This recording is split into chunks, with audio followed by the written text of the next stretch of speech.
That's a deal, right?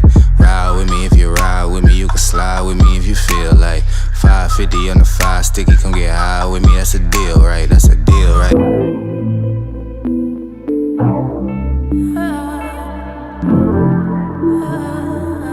So they want me down and out. Ay. We ain't going out like that. We ain't going out like that. Watch me go and bounce right back. Down for the count, but that hound strike back. There we go. Welcome back to another episode of Whole Brother Live.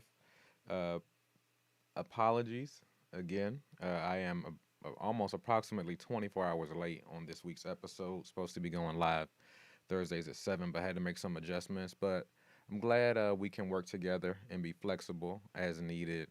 But I'm going to jump right in.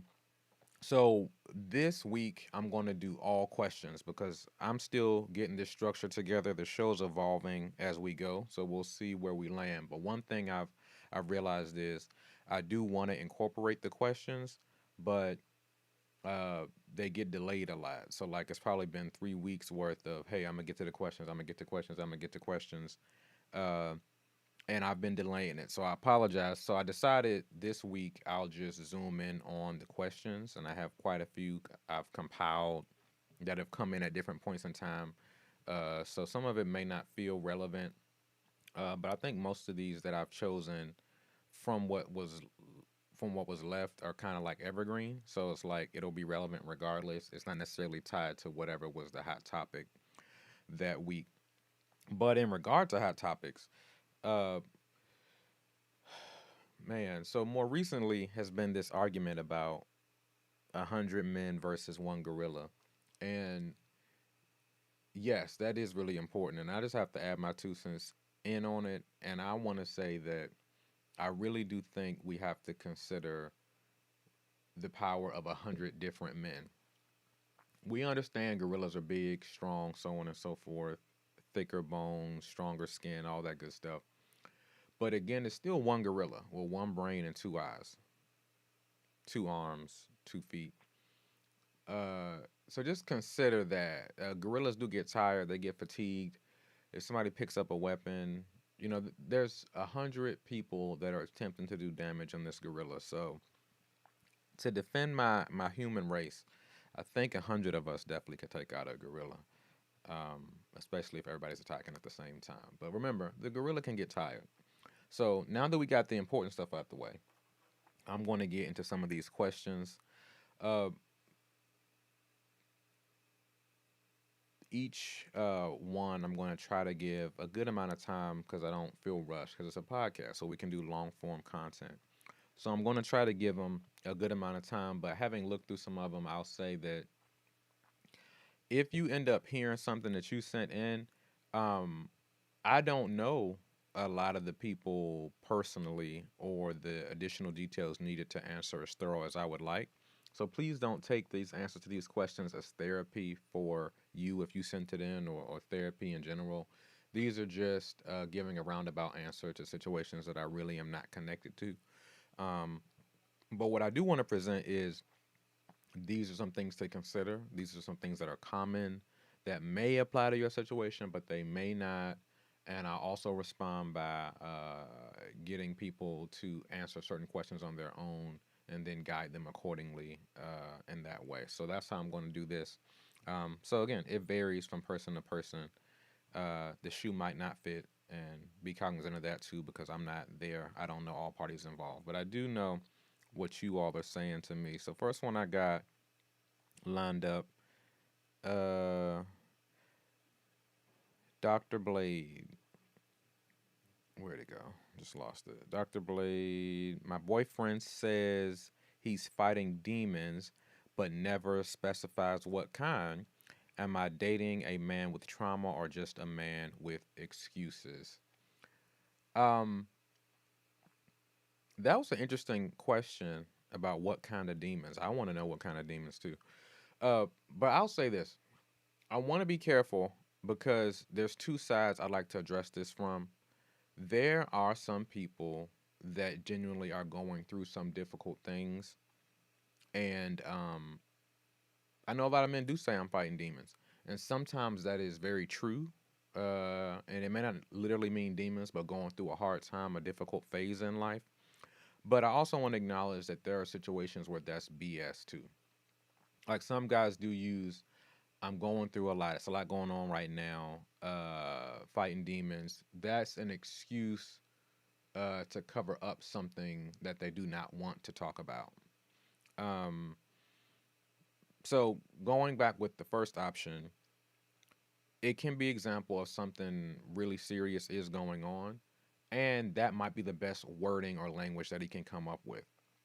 So in that instance, it's important to be patient and understand that not everybody has the same capacity as far as when they're dealing with difficult situations. I remember working at a college, and one of my colleagues, we were working, he was a guy, and we were working with a woman. And the woman who we were working with very regularly made promises about what she was going to do work wise and projects that we could work with her on. And she never followed through on anything. She was not reliable, even though she had potential. And I knew that some context for why that was the case was because she was dealing with some emotional issues. She was engaged and thinking she was going to get married, then it got called off suddenly, and the potential groom's father and mother really had some issues with her. So it was just a traumatic experience. So I think she was still recovering from that, and that led to her not following through on certain things. So I was talking to the guy, and he was complaining about how she never follows through. And I told him, she's going through X, Y, and Z with the breakup. And he immediately went to, well, I lost my first child. My wife and I, we lost, our first child uh, before they were born, or maybe it was miscarriage. And he was using that to say, I'm doing what I got to do. I went through something traumatic. No excuses for her. And what I tried to bring to his attention is everybody has different capacities. So just because you bounced back from losing a child doesn't mean that the standard should then be for everyone else to bounce back from their difficult circumstances. Her upbringing, her emotional capacity, her knowledge, her self awareness, her personal security, all that could be different. So just be careful not to downplay people's experiences just because we believe we went through something harder or because we recovered faster. Not everybody has the same capacity, so there is a level to which you want to be compassionate with people as their difficult experiences affect them. Now, the other side of this is, I would say, it's important for you to not be deceived or naive either. And again, I don't know what's specific in your situation, but the other reality is, um, some men do know that in romantic context, you can give women just enough to give them something to think about, something to chew on, and that'll get you by. You don't have to delve too much and just create a convenient enough excuse or lie to get them off of your scent, so to speak. So sometimes men do BS with that. I don't know which one is going on in your situation, but both are possible. But I would say, let's rewind a bit. Hopefully, you are not dating someone who you believe is likely to do option two, right? If you think that person's capable of just lying to you and BSing their way through stuff and not having open and honest conversations, then maybe you shouldn't be dating a person like that. Time and time again, I find people asking the question about, is my partner doing X, Y, or Z? While no one's perfect, I do think we have to ask ourselves, why am I dating someone who I believe is likely to do X or is capable of X? Why date someone who you think may behave in that type of deceitful way? Why not choose to engage with people who you have already been proven that, hey, this is your character? Why date someone with that kind of character? Now, sometimes people act out of character, and that's a different thing.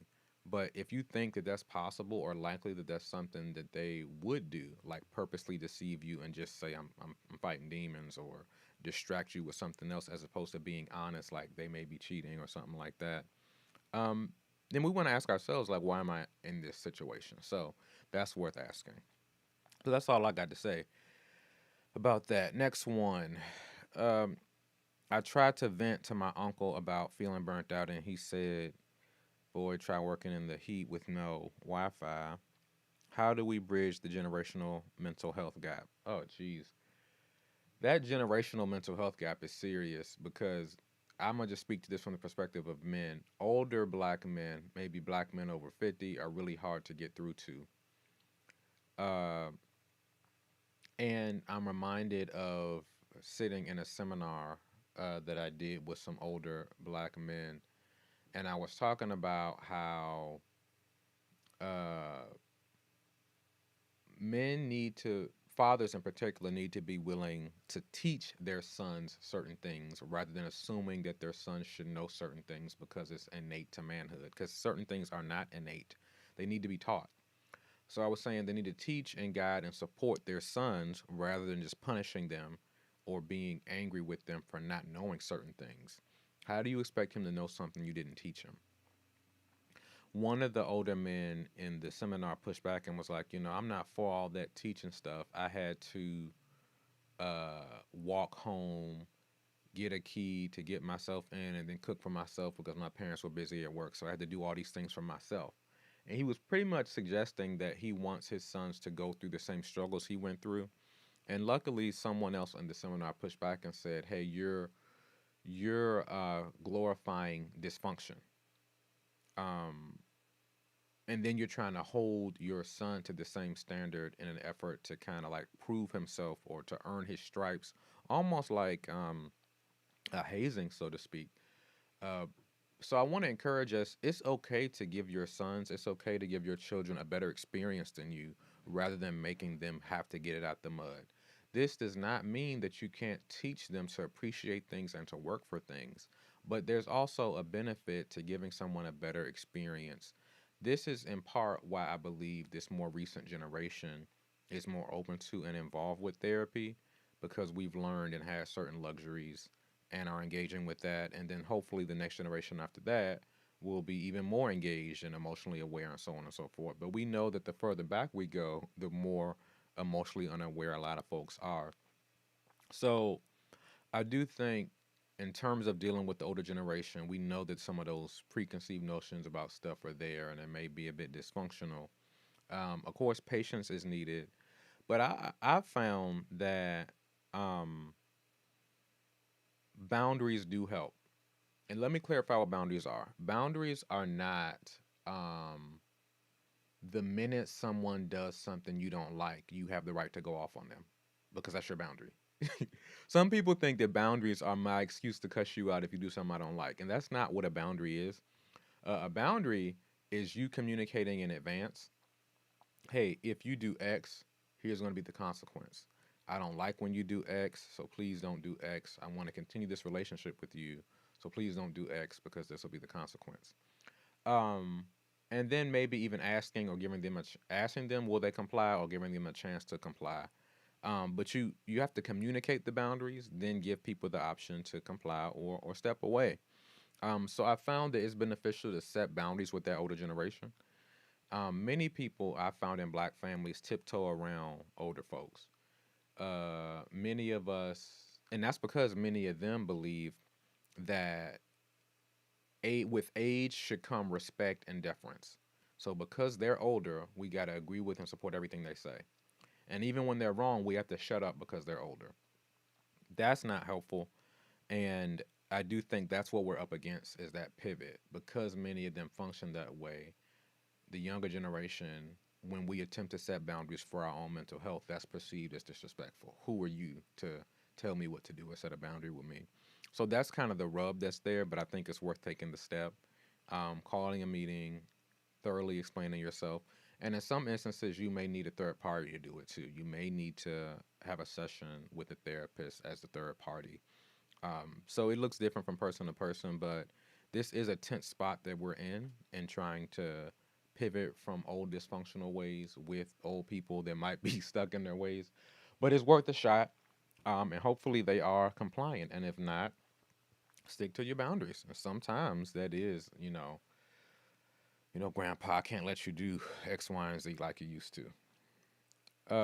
So yeah. Next, do you think some of us use healing as a performance because we're afraid of who we'd be without our trauma? Hmm. Do you think some of us use healing as a performance because we're afraid of who we be without our trauma? Um, yeah, I would say yeah. Some do that. Um, Zooming in on the part about scared of who we be without our trauma, or just being scared of the possibilities. I'm reminded of when my first book came out. I did a series of Instagram lives, and I did one in particular with Jeff Johnson, who used to be on BET and some and other television programs. And we were talking about men and healing and so on and so forth. And he was talking about a guy that he was talking to about going to therapy, I think. And he said the guy pretty much told him, like, I don't want to do therapy because that's about getting better. I'm just trying to maintain stability. I'm just trying to make sure shit doesn't get worse. And that's about getting better. I ain't trying to get better. I'm just trying to keep stuff from getting worse. Just keep it right where it is. And that points to this idea of um, growth work. So when you talk about who we be without our traumas, that's a level of growth work. And I do think some people do become familiar with where they are, familiar with coping with alcohol, familiar with coping with validation from women, familiar with coping with just getting high. I mean, a perfect example of this, ask a frequent smoker to try not to smoke, you know, and watch how that goes. They don't, a lot of times, want to even explore the potential better that you're suggesting. I'm good right here. This works for me. So many of us uh, are more comfortable with the familiar evil or the familiar dysfunction rather than the possibility of a healed, better version that is unfamiliar or not yet visible or tangible. So, yes, definitely some of us are scared of the possibilities. Now, using healing as a performance, I do think that's another way that people can do that. And how that looks is going to the therapist, promoting that I'm going to therapy, but lying to the therapist and not actually practicing the things that I'm being taught. So it's like I can check the box of I'm not a dysfunctional person because I'm taking the quote healthy steps. Um, so that can be a cover as well. Some people are using church, therapy, mentors. I'm engaging with these good and or healthy things to cover the fact that I'm actually not really growing beyond where I am. And especially Christians will use I'm praying or I prayed about it as a cover for, well, I was already planning to do this, but so you don't jump on me, I'll tell you I prayed about it. Um, my brother, who's a pastor, often says just because you prayed about it doesn't mean you're right. You can pray and then be told you're wrong. So, what was the response when you prayed? So, yeah, healing, spiritual practices, all that stuff can be used for us to BS ourselves at times. Um, Next one. This girl I'm dating keeps saying she wants emotional intelligence, but every time I share something deep, she hits me with all, is that not a red flag? Um, so the men that have a lot of chips on their shoulders with women are probably gonna like this answer. But I will say it does exist. Some women have commandeered the language of mental health, psychology, therapy, healing, and they say those things, but don't necessarily want those things in practice. So it's good to say I want emotional intelligence in my relationship. But then the same women that might say that don't know what to do when they experience that. In particular, I did a video a while back about a message for the good women. And essentially, what I was talking about is a lot of women assume that they are the better partner in their relationship because they've dealt with a lot of emotionally unavailable and or dysfunctional men in the past. So they were always the more emotionally intelligent person. And they begin to assume that that always will be the case, even in their new relationships. And what ends up happening is these women may get in a relationship with a man that is emotionally mature, can communicate his feelings about something and set boundaries and so on and so forth. isn't at a loss for words, and they don't know what to do with it, especially if he's confronting them about dysfunctional behaviors. I've seen it time and time again where women that feel comfortable confronting their partner about dysfunctional behaviors don't know what to do when they're the ones being confronted. And they actually adopt the same dysfunctional behaviors that they say they don't want to see in their partner. So, women don't need to assume that they're always the more emotionally healthy party. Sometimes they may not be. Some are not ready for an emotionally mature male that's going to tell you, like, nah, that's not cool. You're not going to sit here and yell at me and call me out my name and just say it's because you're passionate. We can have a conversation, but we need to have it in a respectful way. If we're maintaining a respectful tone with you, I require the same from you.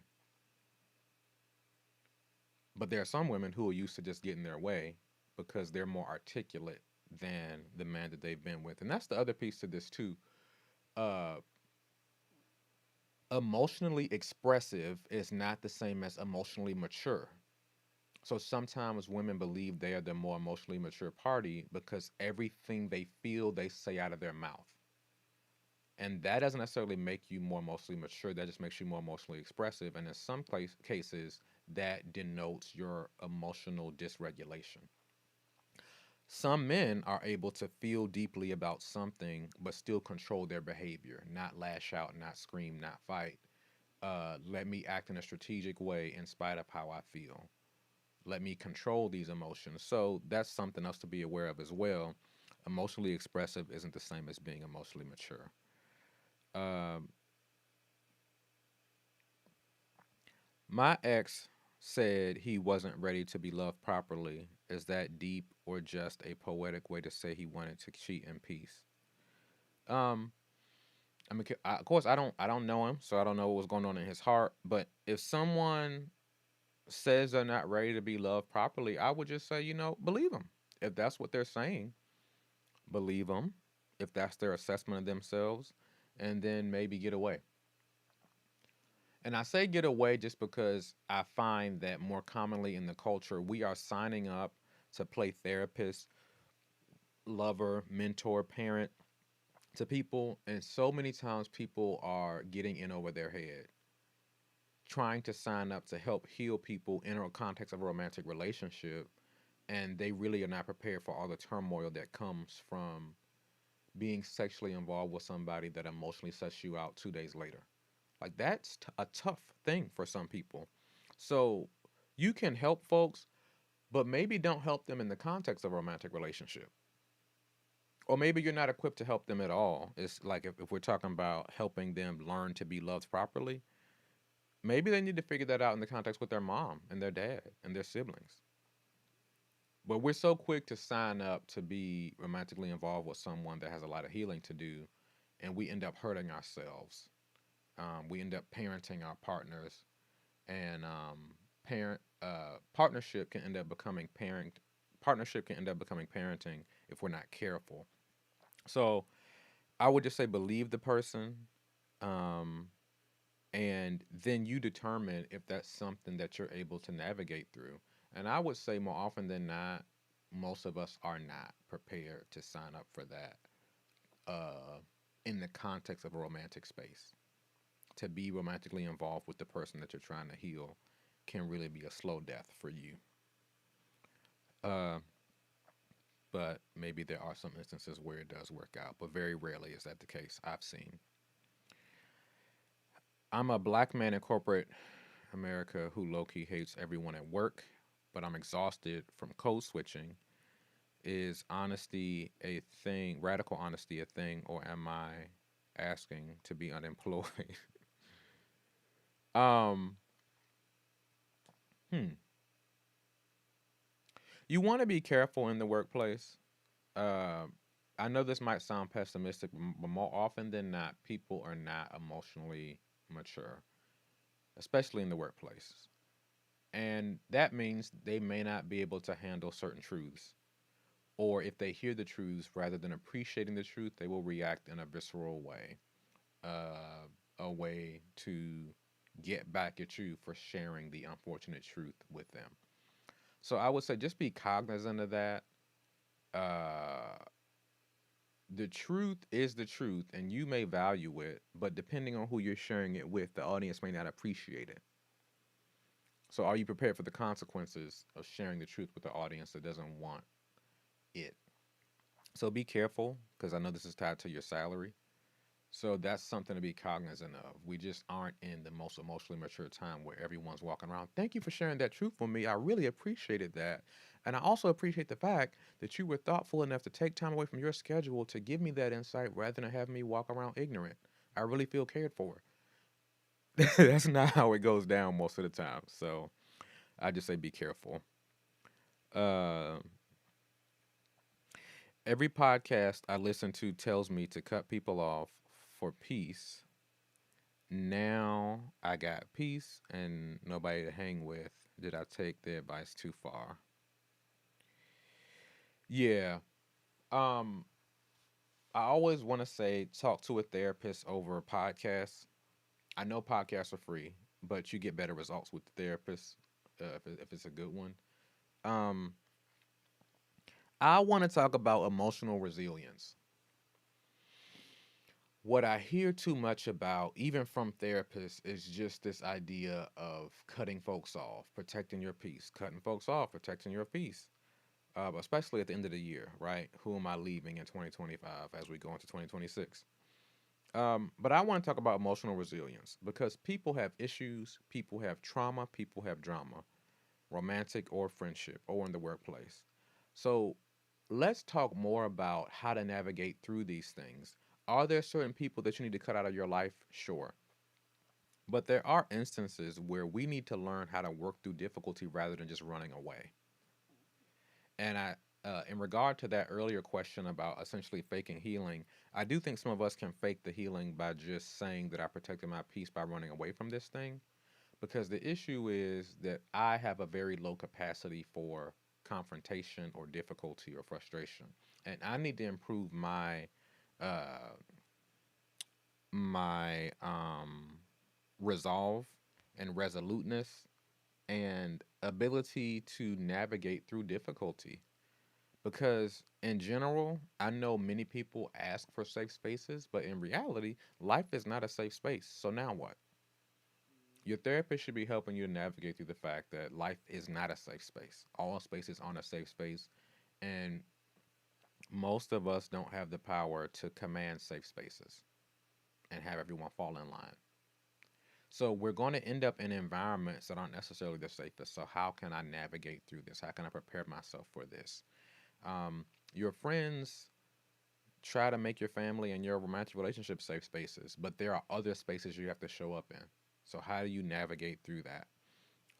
So I think that is an area we need to lean more into is how to navigate through difficulty rather than rushing to cut people off. Uh, because again, if you cut everybody off, then what? Sometimes people keep cutting people off because they think there's some perfect person around the corner that they're eventually going to meet, and that person doesn't exist. It's just that everybody has some type of flaw, and you got to figure out which ones you're going to navigate through. So rather than getting to the end of your rope and cutting everybody off and realizing nobody's left, let's just start navigating through. If I have some good people around me that just have some flaws, let's try to navigate through maintaining, upholding these relationships and what part I play in sustaining them. Okay. I think my dad loves me, but he's never said it. At what point do I stop hoping for the proud of you moment? That's a really good one. I wrote about this in my first book, Whole Brother Debunking the Myth that Break the Black Family. How many men, if they had a dad that was either physically present but emotionally distant or just not there at all, they may be dealing with something called spiteful success, where they're attempting to make it to the NFL or the NBA or do something big with their life to then make the dad be inspired to come back. Like he missed out on, look how great I became. And maybe he comes back. And sometimes he doesn't. Sometimes you might not get that proud of you moment. In addition to that, I know that a lot of us, I've seen this in sessions where guys will list out a whole bunch of terrible stuff their dad did. Like, yeah, he used to. talk down to my mom, and he would leave for weeks at a time, and he had a family on the other side of town. Um, and he used to make fun of me for my weight and tell me I was fat when I was only 7 years old, and yada yada yada. And guys will list out all these terrible things their dad did, and then they'll tag the end of the statement with, "But I knew my dad loved me though." And for some of us, that is just us coping with the very unfortunate reality that we had a bad dad, and we just don't want to accept it. So we have to try to say it was just some misunderstood or complex love. Is there room for that? Is that a possibility? Sure. I'm talking specifically about the examples where we're not accepting the fact that dad was abusive. Dad didn't know what love was. Dad came from a dysfunctional home and he passed on that dysfunction. And that is the tough reality that I have to deal with. And the way we deal with reality is we acknowledge that it's there rather than lying about it or trying to recast it as something else. So, um, when you say, I think my dad loves me, but he never said it, uh, do think words matter, actions matter too, and it seems like you're skeptical about this. So, as awkward as it may seem, there may be a conversation to have. Yes, there's room to accept that the way some people express their love might not fit within what we think it should be, and we need to be open to that.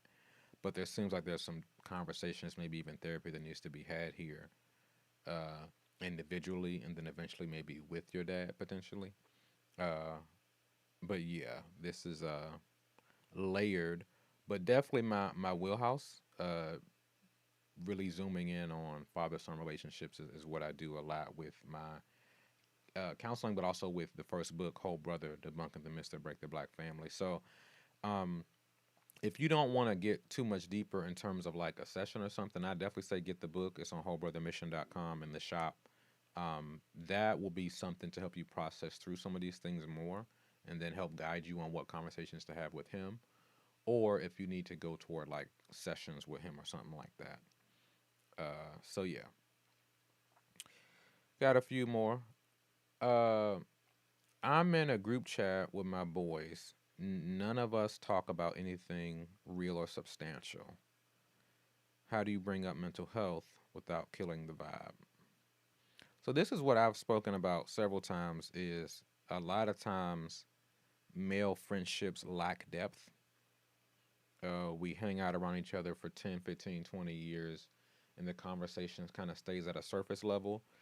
And then being the guy that tries to pivot to something deeper is hard because there's stigma. If you talk about something too emotional, guys throw out stuff like gay, feminine, soft.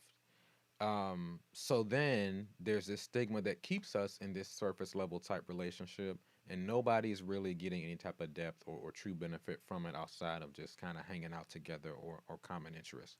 Does every relationship or friendship need to be super deep? No. But I've found that time and time again, many men are disappointed with their friendships when they see the lack of depth that is there for the other person.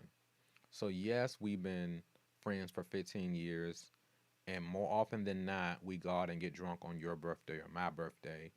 But when I got married and I couldn't even get you to show up to the wedding, or I wanted you to be the best man and you didn't respond to me, or you didn't come to my daughter's funeral, one of my children passed, or there end up being these situations where something serious happens and there's an expectation that one guy had of his other friend, and that situation ends up showing that I didn't view this relationship as deep as you viewed it, or vice versa. And unfortunately, a lot of times that ends up being the end because those men don't have the um, depth of relationship or communication to work through that difficulty. So that hanging out occasionally thing works for a while until things come to a head, until things get real. So being the guy to try to facilitate that is hard because there is some resistance there. I would still say try it on an individual basis, but also be willing to establish other friends that already have those qualities. So try to fine tune the friends you already have, but also be strategic in making new connections with people that have a little bit more emotional intelligence and depth. I would say that's something that a lot of men need because the assumption is that my wife or my girlfriend is supposed to be the person for all that other stuff. So I'm supposed to hang out and have fun with my homeboys, and everything else that I need relationally, my wife will take care of. And that's typically not the case either. Time and time again, I see that men 50 plus who don't really even have friends at that point. So they get frustrated when their wives have social lives because they just sit around and their world revolves around her. And I'll just say, you don't have to be the guy that grows up to just have his world revolving around his wife and you forsaken all your other relationships. Assuming you believe in monogamy, you're going to have one romantic relationship with that one person. Then you have all these other people and family. So be open to figuring out what it's like to build deeper relationships with other people rather than just saying, my girl will take care of that, my wife will take care of that. It shouldn't fall all on her. And that's not good for your benefit. And that's why so many men, I hate that this is so common, but after a breakup, after a divorce, a lot of men are suicidal because they don't know what life is outside of that romantic relationship. They put all the eggs in the basket of that. Yes, marriage is an important commitment, but all the other relationships are important too. So, what does it look like to have a good balance rather than just focusing on the one or neglecting the others? Uh, got two more. Can love exist without control, or are we just romanticizing codependency and calling it loyalty? Um, can love exist without control, or are we just romanticizing codependency and calling it loyalty? I don't think that you need control in a relationship for love to be there. Clear communication is going to be important. Uh, control, the desire for control is in a relationship, controlling the other person is typically rooted in some insecurity. I need to control you to keep you from doing X. So we got to deal with, well, what is the thing that you're concerned about the person doing that is leading you to feel the need to control their actions? The solution isn't controlling them. The solution is, how do we allay your concern? Why is that concern there? So on and so forth. And that could be individual or that could be due to the behaviors of the other person. When we get to, or are we just romanticizing codependency and calling it loyalty? Um, I do think in many ways we do romanticize codependency. Codependency is feeling I need this other person to have my needs met. And in many ways, we're both, interdependence is a healthier route. But codependence is I need you for this. You need me for this. So let's just depend on each other and keep each other going rather than ever actually healing. And I do think, unfortunately, that's the crux of a lot of people's relationship, where she makes me feel like I'm the man. She's pretty, and when we step out, it feel like it makes me look good. So she's good for my image. So I need her for that. And she's like, I need a house and a home, so he provides money, and I want kids, so he'll help me with that. So it's just, and I don't want to be alone or not have those kids. So it's these things that we have, and we have people there to help coddle or remedy our insecurity rather than healing the insecurity. So I do think that happens in a lot of relationships, and we think that we love the person deeply because we actually idolize them. You make me feel good in this way. I can't imagine life without having this thing or having it snatched away. So I would have a big emotional reaction if you cheated on me, if you broke up with me. And we think that love is the fact that I would crash out if I lost you. And that's not necessarily true. That's also what some abusers say. Abusers might tell their victim, look what you made me do. I hit you because you did X, Y, and Z to me. And that is why I abuse you, because you did X, Y, and Z to me. And that's why I did it, because I love you so much. So it's important to be careful with equating visceral reactions, strong emotional reactions with love, because that's not always necessarily true. It may just be tied to the fact that I idolize you. I idolize this idea of relationship because I need it because of whatever the insecurity may be. That's not the same thing as loving that person deeply. Love, I would say, has to stretch beyond how this person benefits me. It can include that, but it has to stretch beyond that to also how am I trying to make your life easier and look out for you. But so often we throw love out there because we see all the benefits that the person brings to us, but aren't necessarily willing to go out there and put our neck out there and sacrifice for them. Last one. What's the difference between being emotionally unavailable and just being uninterested? And why do so many people confuse the two? Um, Emotionally unavailable is I don't understand my own emotions. I don't understand what's keeping me from being emotionally vulnerable. So that then affects our relationship. I can't really go that deep with you. You want to get married, you want to fall deeply in love, and I can't even go to that point with you because of my own unresolved issues. So I'm not really available to have the type of relationship that you want.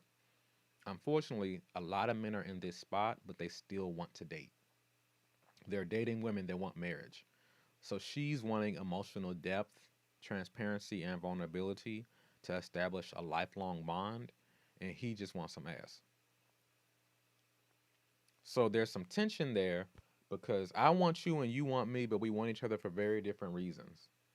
And the place that you're trying to go, I actually can't go there because I keep emotional distance with people, maybe due to my lack of understanding of my own emotions. Um, in terms of being uninterested, uh, I'll say men and women fool themselves. It helps them to sleep at night. It helps them to feel better to just say the person's emotionally unavailable. But there actually are people who can be emotionally available for another person. They're just choosing not to go there with you. The unfortunate reality is, although we live in a casual sex culture, and this is seen as a positive, I think I've observed that there was a time where many men were driven by their sex drive, so they would cheat and give all the attention to the women that would appeal to their lust. And then good girls, so to speak, weren't getting the attention. I've seen women observe that, and their response over the years has become, well, let me not be a good girl. Let me be a bad girl. Let me post more explicit photos online. Let me show more of my body since that's what the men like. Let me have sex on the first night. Let me not be celibate or not have sex before marriage. Some women are changing their positions on some of those things because they know that will get men's attention. But I want to inform you about the duplicity of a lot of men. It is very possible for us to then partake in those lustful things. You were showing a lot of body on Instagram. I DM'd you, we connected, and we had sex on the first link. And while he did participate in that, he may also be judging you at the same time because you did that. And I know that's probably not fair to you, but that happens all the time. Yeah, I had a good time with you, and you slept with me on the first night, and I enjoyed it. But I've also, in the back of my head, determined that I'm not going to go to an emotionally deep place with you because I don't see a long term relationship with you because of how you behaved with me.